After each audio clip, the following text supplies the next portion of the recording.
The man, about to be executed by the German army, loudly protests that he is not Jewish. However, the German soldiers do not believe him. They forcibly remove his pants to verify his identity and then escort him to a vehicle. A nearby young man immediately takes off his red scarf, throws his documents into a pit, and quickly buries them in the soil. The German soldiers instruct the young man to hand over his documents. He speaks fluent German, falsely claiming to be a German who was persecuted and ended up in the Soviet Union. He states that his parents died, and he lived in a Soviet orphanage for 2 years, finally encountering relatives. He expresses excitement at the prospect of escaping his hardships. Seeing his elation, the German soldiers, upon hearing his impeccable German, immediately believe him and show great sympathy. They take him to their commanding officer. However, the commanding officer is not easily fooled. He asks for the young man's name, and the youth casually invents a German name, Europa. The officer presses on, asking about his parents' names, which makes the young man nervous. The young man has to lie to stay alive.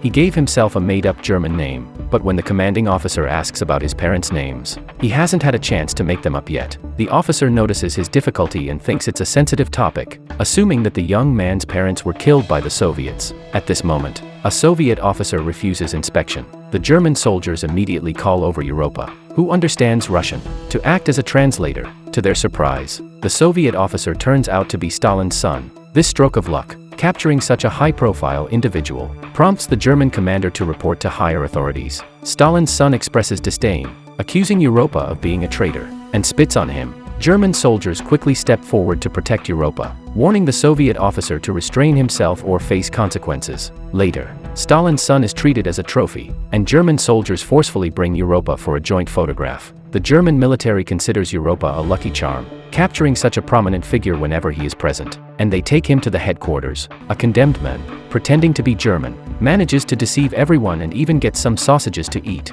Just as he takes a bite, Europa hears someone calling his name. When he turns around, he sees the orphanage bully pointing at him and exposing him as Jewish. Fortunately, the German soldiers don't understand Russian, and rely on Europa to translate. Quick-witted, Europa raises his hand and slaps the bully, accusing him of insulting Germans. The German soldiers immediately move to apprehend the bully, who is fatally struck by a car while attempting to flee. Europa is so frightened that he faints on the spot. If his Jewish identity had been discovered, this might have been his fate. Thankfully, Europa's true identity remains concealed, and he successfully joins the German army. However, when he plans to surrender at night, unexpectedly, he becomes a hero among the German soldiers. Europa is most afraid of using the restroom, because his genitalia is different from others. Each time he goes to the bathroom, he has to hide. In Jewish tradition, males undergo circumcision at birth, making it a prominent feature that the German military uses to identify Jewish individuals. Europa is extremely cautious, always finding a secluded spot when using the restroom to avoid being discovered. Fortunately, he manages to evade detection each time. One day, while using the restroom, he is suddenly called by a fellow soldier, causing him to hastily pull up his pants. However, there is a time during a bath when his identity is exposed. A veteran soldier jokes around, attempting to touch Europa's genitalia, only to discover his Jewish identity. In a panic, Europa pleads for mercy, and fortunately, the veteran soldier is understanding. He doesn't report Europa, and the two develop a harmonious relationship. As they pass through a Jewish village one day, and witness the hanging of a Jewish child, Europa is filled with fear and horror. The thought of his true identity being exposed leads to a sense of imminent doom. However, his comrades instruct him to burn down the houses of Jewish people to avoid detection. Reluctantly, Europa pulls the trigger, setting the houses ablaze. Despite the friendly demeanor of his comrades, he struggles to reconcile their kindness with the cruelty they show towards the Jewish people. This soldier, upon surrendering to the enemy, unexpectedly became a great hero. German forces had seized positions in the Soviet Union and captured a Soviet radio station. Europa was serving as a translator for his comrades. When a gunshot rang out, his fellow soldiers fell to the ground, one after another, including the veteran. Overwhelmed with grief, Europa decided to surrender. He immediately contacted the Soviet radio station, claiming to be a young Communist League member who had infiltrated the German forces and successfully regained control of the positions. The Soviets praised him and arranged a meeting point for his extraction. Under the cover of night, Europa went to surrender, following the agreed-upon gesture of holding his rifle high above his head. As he was about to join the Soviet forces, they suddenly raised their hands in surrender. Confused, Europa saw lights behind him, and a group of German soldiers emerged, surrounding the Soviet troops. It turned out the Germans had misunderstood Europa's intentions, thinking he was launching a nighttime assault to avenge his fallen comrades. Encouraged by the perceived bravery, the German forces launched an attack on the Soviets, only to discover that they were surrendering. In the confusion, Europa was lifted high by the German soldiers, and inexplicably became a hero. The commander highly appreciated him, adopted him as his son, and even planned to send him to a prestigious military academy.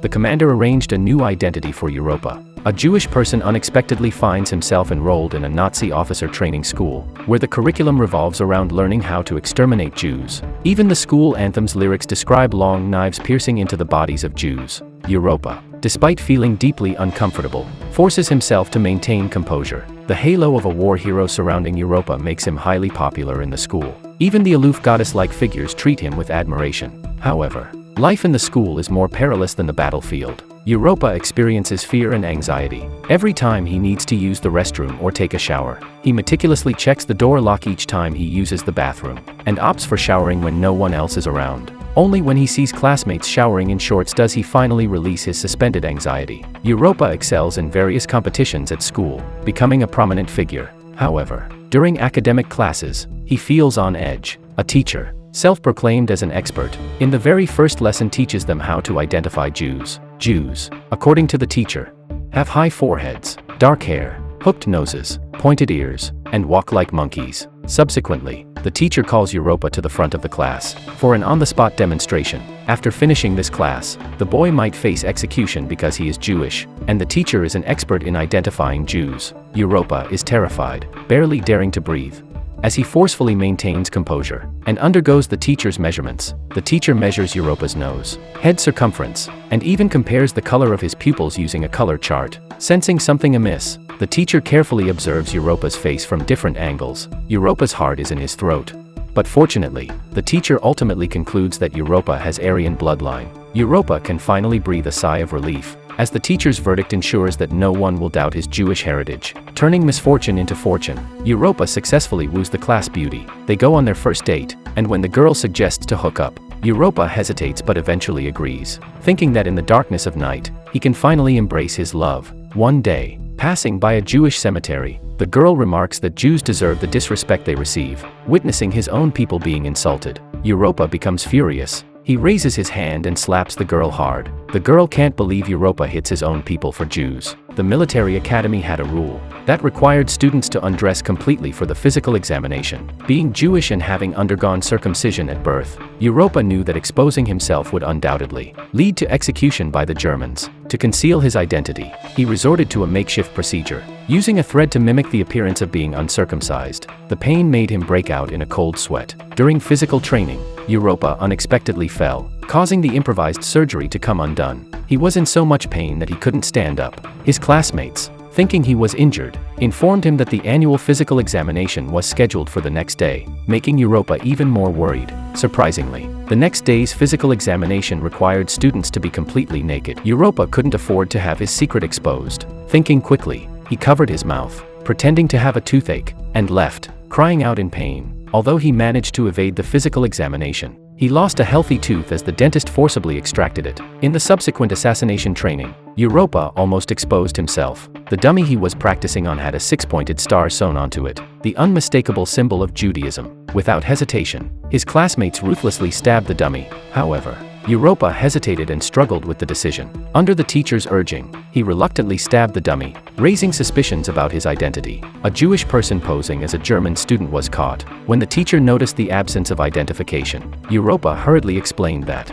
his identification was lost in the chaos of a Soviet orphanage due to the war. However, the teacher was relentless and insisted on contacting the Soviet orphanage. Europa was terrified. If the teacher reached out to the orphanage, his Jewish identity would be exposed, and there would be no divine intervention to save him. Unexpectedly, as he left the office, a bomber flew overhead, and Europa quickly took cover as bombs rained down. The office was obliterated, documents scattered in the air. Europa flashed a relieved smile. Having narrowly escaped once again, no one would check his credentials anymore. In 1945, as the German army faced defeat, Berlin fell under Soviet occupation. Europa's unit continued a final resistance, but the tide had turned. and their efforts were futile. Europa aimed at a Soviet soldier but hesitated to shoot. His comrade beside him decisively fired several shots, killing the Soviet soldier. A soldier is about to betray his comrades, because he is Jewish, and has been posing as a German for several years. Suddenly, Europa makes a daring escape,